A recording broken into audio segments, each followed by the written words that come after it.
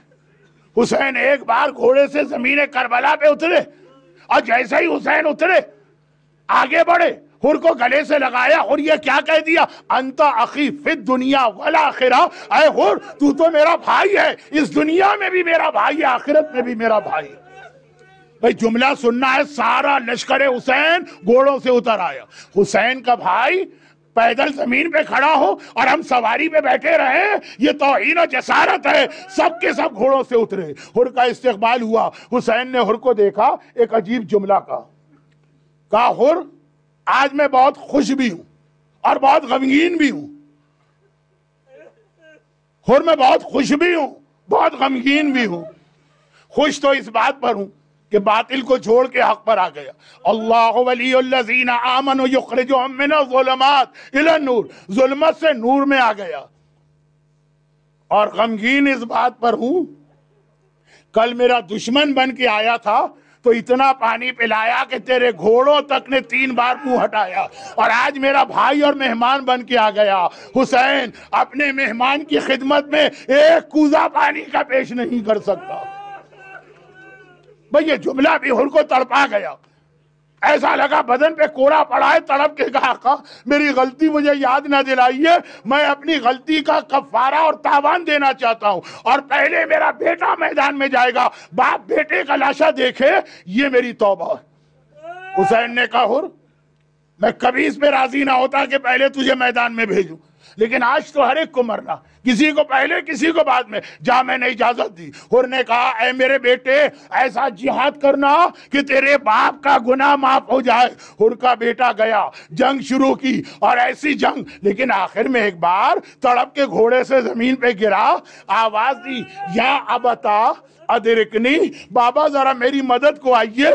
بہرحال حر جوان بیٹے کا باپ ہے نا، بے چین ہو کے کھڑا ہو گیا، مقتل کی جانب چلنا چاہتا ہے، حسین نے روک دیا۔ کہا حر کہاں جا رہا؟ کہا مولا بھائی اتنی اجازت دے دیجئے، میرا جوان بیٹا پکار رہا ہے، بیٹے کے سراہانے جانا چاہتا ہوں۔ حسین نے کہا رک جا، سن لے، تو میرا مہمان ہے، تجھے زحمت نہیں کرنا، میں جاؤں گا، لیکن ایک بات یاد رکھ، بوڑھے باپ کبھی جوان کے لاشے پہ نہیں جاتے ہیں، تو یہیں بیٹھ، یہ لاشا لے کے میں آؤں گا۔ آقا اب ایک جملہ آپ سے کہنا۔ حر کا بیٹا گھوڑے سے گرا تو آپ نے کہا بوڑھا باپ جوان کے لاشے پہ نہیں جاتا۔ جب 18 سال کا اکبر زمین کربلا پہ گرا، کس طرح سے یہ بوڑھا باپ اپنے جوان کے سرہانے پہنچا۔ الا ولعنۃ اللہ علی اعدائہم اجمعین۔ پروردگار آج کی مجلس میں جتنے بھی مصیبت و پریشانی کے گرفتار ہیں، حسین نے خود کو معافی دی، حسین کا واسطہ ہم میں سے ہر ایک کے گناہوں کو معاف کرتے ہوئے ہماری تمام دعائیں قبول فرما، مرحومین کی مغفرت فرما، بیماروں کو شفائے کاملہ عطا فرما، ظہور امام زمانہ میں تعجیل فرما۔ ماتم حسین۔